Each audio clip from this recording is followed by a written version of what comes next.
और आदमी पहचानता नहीं है, जीवित व्यक्ति को पहचानता ही नहीं है, क्योंकि हम मुर्दे हैं तो मुर्दे की पूजा करेंगे, जीवित गुरु की पूजा नहीं कर पाते हम। ये हमारी कमी है।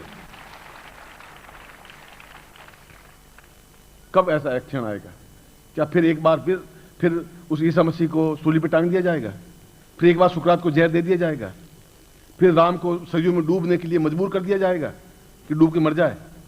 फिर कृष्ण को तीर मार करके उसको समाप्त कर दिया जाएगा? फिर बुद्ध के कालों में वापिस वो युग आ जाएगा? ऐसा कब तक हम करेंगे? कब तक उन महापुरुषों को, उन विद्वानों को कब तक प्रताड़ित करते रहेंगे? कब तक वो बोलता रहेगा? क्यों करेगा ऐसा? ये एक आक्रोश है। आक्रोश इसलिए है कि आप में नरत्व है मगर देवत्व नहीं है। और जब नहीं समझा अर्जुन, तो उसने, कृष्ण ने एकदम से अपना विराट रूप दिखाया खड़ा होकर के। अब पहचान ले, अब देख ले, अब देख ले कि मेरे विराट रूप है, ये पूरा ब्रह्मांड मुझ में समाया हुआ है।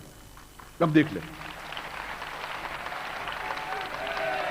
ये देख ले कि ये सामने महाभारत युद्ध हो रहा है। ये देख ले, तो सीने में देख ले कि महाभारत युद्ध हो रहा है। खोल करके सीना दिखा दिया और अर्जुन देखा कि उसमें भीष्म है, कृपाचार्य है, द्रोणाचार्य है, अश्वत्थामा है, उसमें दुर्योधन भी है, दुशासन भी है, अर्जुन भी बैठा है रथ पर, सारा दृश्य चल रहा है बिल्कुल। उसने कहा कि ये सब ब्रह्मांड पूरा, ये नहीं, सारे ब्रह्मांड में कहां क्या घटनाएं घट रही हैं, तो यहां देख ले, क्योंकि अब तुम्हें मालूम पड़ना चाहिए कि मैं तुम्हारा सारथी, तुम्हारा मित्र नहीं हूं। मैं अपने आप में एक अवतार हूं, मैं अपने आप में पूर्ण पुरुष हूं, मैं अपने आप में पूर्ण ब्रह्मांड अपने अंदर समेटे हुए हूं, और इसलिए तू मुझे पहचान। और उसी क्षण अर्जुन का मोह समाप्त हुआ और वह उस जगह पहुंचा जहां अपने आप में एक पूर्णता की प्राप्ति होने की दिशा होती है। क्योंकि कृष्ण ने उस संदीपन से उस अंदर के पूरे ब्रह्मांड को अंदर जागृत करने की क्रिया सीख ली थी। इसलिए राम बने कि उन्होंने अपने आप को पूर्ण विश्वामित्र से, वशिष्ठ से नहीं, वशिष्ठ को ज्ञान था ही नहीं, और विश्वामित्र से वह क्रिया सीखी जिससे उनको ज्ञात हो सके कि वह विराट पुरुष बन सके। और शंकराचार्य कह रहे हैं कि प्रत्येक व्यक्ति में देवत्व है, मगर गुरु वह है जो उसमें विराटता को जागृत कर दे, पूरा ब्रह्मांड भर दे। और जब पूरा ब्रह्मांड भर दिया जाएगा तो संसार की कोई घटना आपसे छुपी नहीं रह सकती। फिर संसार में कहां क्या घटित हो रहा है अपने आप को ज्ञात हो जाएगा। फिर अपने आप के अंदर पूरा विराट रूप दर्शय होगा। फिर अपने आप में विराट पुरुष बनेंगे, तब आप अवतारी पुरुष बन जाएंगे, नर नहीं रहेंगे। तब आपके शरीर से सुगंध प्रवाहित होगी। कहते हैं कृष्ण के शरीर से अष्टगंध प्रवाहित होती थी, वो आपके शरीर से अष्टगंध प्रवाहित हो सकती है। अवतार बनने के लिए, अवतार बनने के बाद, अवतार बनने के लिए जरूरी है कि आपको वह क्रिया, वह चिंतन, वह विचारधारा और वह प्रयोग समझाया जाए। कोई सांदीपन बने, कोई विश्वामित्र बने, वह समझा सकता है। अगर वह नहीं समझा सकता तो आप एक नर हैं, नर से थोड़े श्रेष्ठ बन जाएंगे, मगर अवतार नहीं बन सकते। और अवतार नहीं बने तो फिर जीवन का अर्थ क्या? फिर यहां ताल कटोरा में बैठने से फायदा भी क्या हुआ? फिर मैं आपके सामने बैठूं उसका मतलब भी क्या हुआ? मैं भी आपको प्रश्न करके चला जाऊंगा, होगा क्या उससे? फिर मेरे जीवन का अर्थ, मेरा धर्म, मेरा कर्तव्य क्या हो जाएगा जब मैं आपको नहीं समझा सकूंगा? मेरे जीवन का धर्म और कर्तव्य यह है कि वास्तविकता क्या है, और मैं वास्तविकता यह है कि आप निश्चित रूप से सामान्य मनुष्य नहीं है। यह उतना ही सत्य है जितना गंगा नदी सत्य है, हिमालय सत्य है।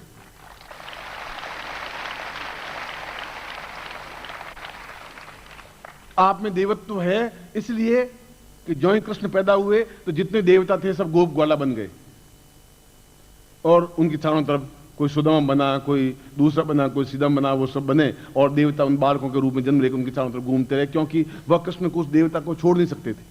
वो गोप के रूप में जन्म लिया, गोपिकाओं के रूप में जन्म लिया। आपने भी जन्म लिया एक शिष्य के रूप में, चाहे व्यापारी बन गए, चाहे नौकरी पेशा बने और मेरे चारों तरफ लिपटे, घूमे मेरे चारों तरफ। और इसमें मैं अपना कोई अहंकार, अपनी कोई बड़पन नहीं दिखा रहा हूं।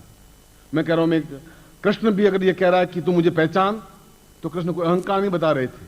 और अगर मैं भी कह रहा हूं कि हम क्या हैं, तो कोई अपना बड़पन नहीं दिखा रहा हूं। आपसे भी ज्यादा नम्र हूं, आपसे ज्यादा सामान्य हूं। मगर इस बात को मैं जानता हूं कि आपके नर को मैं पूर्ण अवतार कैसे बना सकता हूं, यह मैं जानता हूं। मैं ये जान सकता हूं कि आप में विराटता कैसे प्रदर्शित कर दूं कि आप सीना चीर के दिखा सकें कि पूरा ब्रह्मांड मेरे अंदर समाहित है। यह क्रिया मैं आपको समझा सकता हूं, गारंटी के साथ समझा सकता हूं।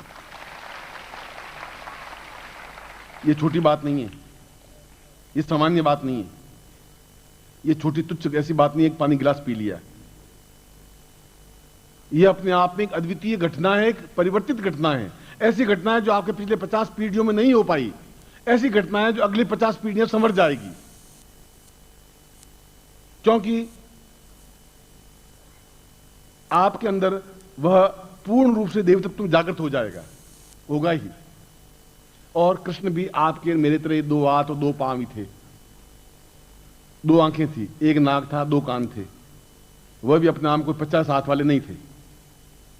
और हम श्री कृष्ण को कहते हैं, कृष्ण को कहते हैं, विष्णु को कहते हैं 4 हाथ थे। 4 हाथ का मतलब है 2 हाथ तो थे, 2 उनके और सलाहकार थे, इसलिए 4 हाथ। मेरे पास भी 2 हैंड्स और होने चाहिए, बहुत अच्छे, जिससे मैं और ज्यादा काम कर सकूं। शंकराचार्य कैसे, ऐसा जीवन कब तक चलते रहेगा तुम्हारा? क्यों चलता रहेगा? या तो ऐसा कोई गुरु तुम्हारे पास नहीं हो, या तो कोई सांदीपन नहीं हो, ना विश्वामित्र नहीं हो, तो वो ज्ञान आपको नहीं दे पाएगा। क्योंकि जब उसको खुद को ज्ञान नहीं है तो दूसरों को कहां से देगा? और या है और आप नहीं ले पाते हैं तो फिर आप नर के चोले में बिल्कुल सही हैं। मगर जीवन का आनंद वह है कि आपके शरीर से सुगंध प्रवाहित हो, पास में निकले तो एहसास करें कि इसका ये सुगंध क्या है, ये इना, ये गुलाब, ये केवड़ा, इन सब का मिला हुआ एक अष्टगंध सा है। पास में निकलो तो एक अजीब सी सुगंध महसूस होती है, आपके चेहरे से एक अपूर्व आभा निकलती है, आपके नेत्रों में एक ज्वाला सी बनती है। आप क्रोधित हो जाए तो सामने वाला भस्म हो जाता है। आप आंखों से एक मोह से देखते हैं तो पागल की तरह खिंचा हुआ आ जाता है, एक सम्मोह सा बन जाता है, आंखों में ऐसा आकर्षण हो जाता है कि वह आपके पास लिपट जाता है। ये क्या चीज है? यह उस अंदर ब्रह्मांड के रूप का एक बिंदु है। कृष्ण 24 घंटे वो ब्रह्मांड रूप लेकर नहीं घूमते रहे। वह तो अर्जुन नहीं माना तो बताया, ये नहीं कि उसने हर बार खोल खोल के दिखा, देख लो तुम वाले ये ब्रह्मांड रूप, देख ले ये ब्रह्मांड रूप। कोई करोड़पति होता है हरदम जेब में करोड़ रुपए लेकर नहीं घूमता है, उसकी जेब में, बिड़ला जी की जेब में तो 5 में मिलेंगे ही नहीं, मगर बिड़ला बिड़ले हैं। इसलिए उस मैं श्लोक के सामने वापस कर रहा हूं। उस श्लोक में शंकराचार्य कहते हैं कि जीवित गुरु के पास रहना बहुत कठिन है, नहीं रह पाता आदमी, और रहे वो अपने आप में सौभाग्यशाली होता है, क्योंकि गुरु बराबर शिष्य को टहोकता रहता है, क्योंकि उसको उस जगह पहुंचाना है। वह गुरु का कर्तव्य धर्म है, और धर्म है और उस जगह पहुंचे। जब उस जगह पहुंचे, जब विराट अपने आप में जागृत हो जाएगा, आपके अंदर विराटता अंदर जागृत हो जाएगी, होगी मंत्रों के माध्यम से। मैंने आपको मंत्रों का अभी परिभाषा दी, मैंने आपको मंत्र बोला, अभी आपके सामने आ गए, एक क्षण लगा, मैंने आपको प्रयोग करके दिखाया। और हम किसी भी देवता को अपनी आंखों से देख सकेंगे, बात कर सकेंगे। देवता जीवित जागृत हैं, और हम भी उन देवताओं में से एक देवता बने, और बने पूर्ण ब्रह्म बने और पूर्णता प्राप्त करें। और जो शास्त्रों में यजुर्वेद में अंत में कहा है कि पूर्णमदः पूर्णमिदं पूर्णात् पूर्णमुच्यते पूर्णस्य पूर्णमादाय पूर्णमेवावशिष्यते, वह पूर्णता प्राप्त करें और पूर्णता अवतारी बने नर, पैदा नर हुए, और पूर्णता प्राप्त करते हुए अमर बने, अमृतमय बने, हमारे अंदर अमृत कलश स्थापित हो और हमारे अंदर ब्रह्मांड स्थापित हो जाए, जिससे कि हम बिना हिचकिचाहट के, बिना किसी की सहायता के सिद्धाश्रम में प्रवेश कर सके, और कोई बीच में रोक टोक हो ही नहीं सके, संभव नहीं है। और जब वहां आप जा सकेंगे तो इसलिए जा सकेंगे कि आप नर नहीं होंगे, उसमें आप उसमें देवत्व होंगे, आप देवता होंगे, उसमें आपके अंदर एक ब्रह्मांड जागृत होगा, सिद्धाश्रम में भी उसमें जागृत होगा। इसलिए मैंने पहले अंगुष्ठ रूप धारण प्रयोग कर समझाया, और अब मैं आपको यह बात समझा रहा था कि आप अपने आप में उस विराटता को अंदर समावेश कर सकते हैं केवल मंत्रों के माध्यम से, और होगा तो मंत्रों के माध्यम से। लकड़ी का टोका मारने से ब्रह्मांड जागृत नहीं हो सकता आपके अंदर। मैं ऐसी कोई चीज नहीं है कि आपके मुंह में डालूं और ब्रह्मांड अंदर स्थापन हो जाएगा, ऐसा कोई नक्शा है नहीं। वह तो एक क्षण है, आज की रात का क्षण है, किसी पर चल गया। हो सकता है आज मैं आपकी कोई और भी प्रयोग करवाता, ये प्रयोग नहीं होता। यह तो एक आपके भाग्य का एक, शायद विधाता ने सोने की कलम से लिख दिया होगा कि मैं इस प्रयोग को आपको समझा रहा हूं, आप सुन रहे हैं। यह आपके भाग्य को विधाता ने लिखा होगा, तभी ऐसा हो रहा होगा, अंधा नहीं हो सकता था। और मेरे से आपका सौभाग्य ज्यादा बड़ा है, मैं कह रहा हूं। शायद मेरे भाग्य में तो विधाता ने लोहे की लेखनी से लिखा होगा, जंगल जंगल भटका, दर दर ठोकरें खाई, पूरी जंगल में भटका, शेर चीतों से डरता हुआ, अपने आप को बचाता हुआ, पेड़ों के नीचे सोता हुआ, पर्वतों के चट्टानों पर सोता हुआ, कृषकाय होता हुआ, उन विद्याओं को सीखा जो अपने आप में लुप्त हो गई थी। कितना दुख, कितनी वेदना, कितना कष्ट, कितनी लंगोटियां धोई होगी। और आप कितने सोने की कलम से लिखे हुए व्यक्तित्व हैं कि बैठे हैं सामने, ऊपर है लाइट और मैं आपको ज्ञान दे रहा हूं। इससे बड़ा और क्या हो सकता है। और हम इस जीवन में ही ये नरी बने रहना चाहते हैं। आपका जीवन आपको मुबारक है। जरूर 2, 4, 5, 10 साल बाद वो थे। और कोई आदमी नरकवासी होता ही नहीं, हर एक आदमी स्वर्गवासी होता है। हमारे नरकवासी बोलते हैं चाहे पाप करें तो भी स्वर्गवासी, नहीं पाप करें तो स्वर्गवासी, बोलते हैं स्वर्गवासी हो गया। इतनी भीड़ स्वर्ग में हो गई है कि अब तो कोई पांव रखने की जगह ही नहीं रह गई। जो मरता सीधा स्वर्गवासी होता है, नरकवासी कोई होता ही नहीं हमारे यहाँ भारतवर्ष में। मगर हम नर से छलांग लगा करके कैसे अपने आप अवतार बन सकेंगे? कौन बनाएगा? तुम्हारा पिता बनाएगा? नहीं बना सकता, उनको ये ज्ञान नहीं है। मां बना सकेगी, उन्होंने जन्म दे दिया, वो नहीं बना सकती। भाई बनाएगा, बहन बनाएगी, नौकर बनाएगा, तुम्हारा मालिक बनाएगा। केवल एक शब्द है उस देवता और तुम्हारे बीच में, एक शब्द की रचना वेदों ने की। तुम जगदंबा को आपने देखा नहीं, चित्र देखा। चित्र कितना सही है कितना गलत है आपको क्या मालूम? कोई चित्रकार ने बना दिया, उसके 4 हाथ बना दिए, एक में तलवार दे दी, एक में कुछ दे दिया। क्या वास्तव में उसके हाथ में तलवार है कि नहीं है? चित्रकार ने देखा नहीं था, बस आपने उसको अपने बिंब अपने सामने रख दिया। और आपसे जगदंबा परिचित नहीं, जगदंबा आपसे परिचित नहीं। अब आप मंत्र जाप करें और उसके बीच में एक चीज और है जिसको गुरु कहा गया है। वो उससे भी परिचित है, वो आपसे भी परिचित है। वो आपको वहां ले जा सकता है, वह गुरु ले जा सकता है। इसलिए शास्त्रों में कहा गया है, मैंने नहीं कहा है, कृष्ण ने गीता में भी कहा है, वेद व्यास ने भी कहा है, शंकराचार्य ने भी कहा है, गोरखनाथ ने भी कहा है, गुरु ब्रह्मा गुरु विष्णु गुरु देवो महेश्वरा, गुरु साक्षात पर ब्रह्म। वो ब्रह्म स्वरूप है। ब्रह्म स्वरूप का मतलब अंदर विराटता को जन्म दे सकता है, वो दे सकता है, वो वापिस तुम्हें जन्म दे सकता है। एक जन्म तुम्हारी मां ने दिया है, दूसरा जन्म गुरु दे सकता है तुम्हें, और दूसरा कोई दे नहीं सकता। तस्मै श्री गुरु वे नमः। वो वापिस तुम्हें जन्म देकर के उस विराट तक ला सकता है। एक जन्म आपने ले लिया, वो आपकी मजबूरी थी, आपकी कोई उसमें योगदान नहीं था, कोई बहुत बड़ी देश की घटना नहीं थी।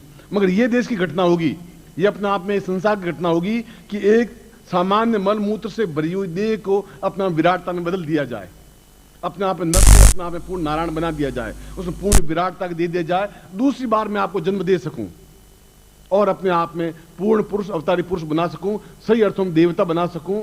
ऐसा अगर कर सकता है वह गुरु है, वह शिष्य है।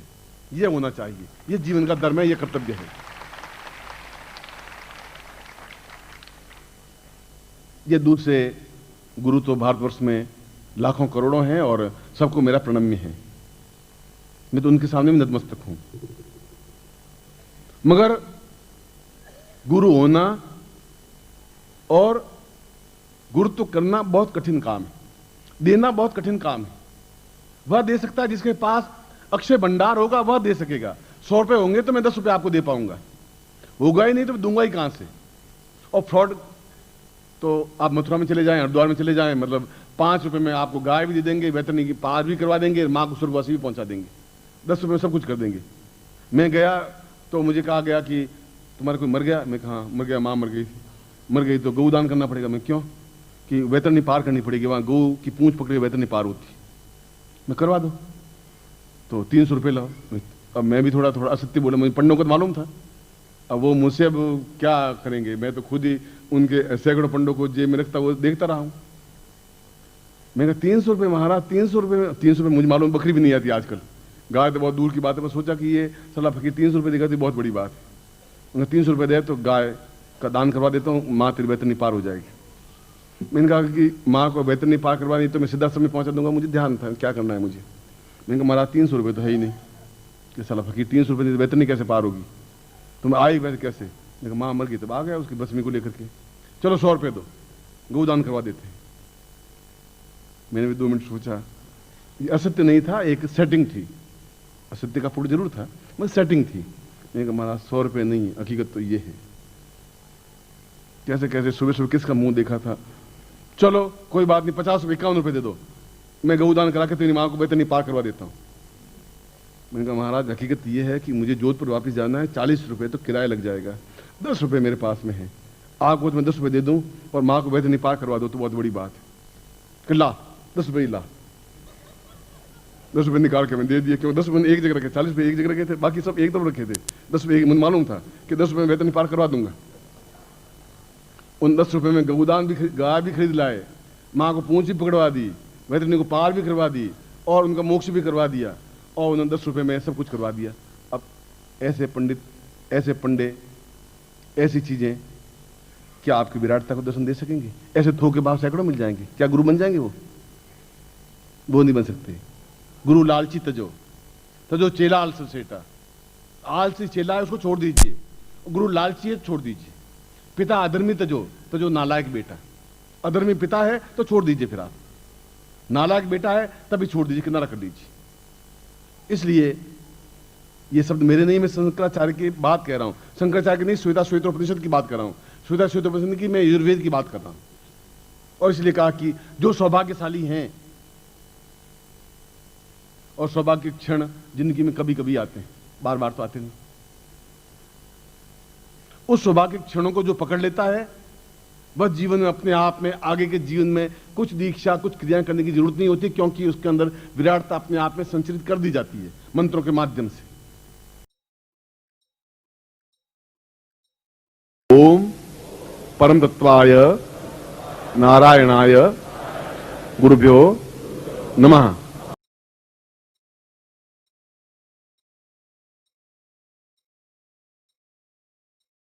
ओम ह्रीं मम प्राण देह रोम प्रतिरोम चैतन्य जाग्रय ह्रीं ओम नमः।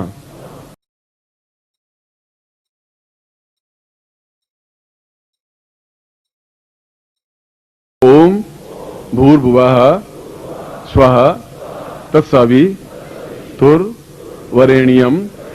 भर्गो देवस्य धीमहि धियो यो नः प्रचोदयात्।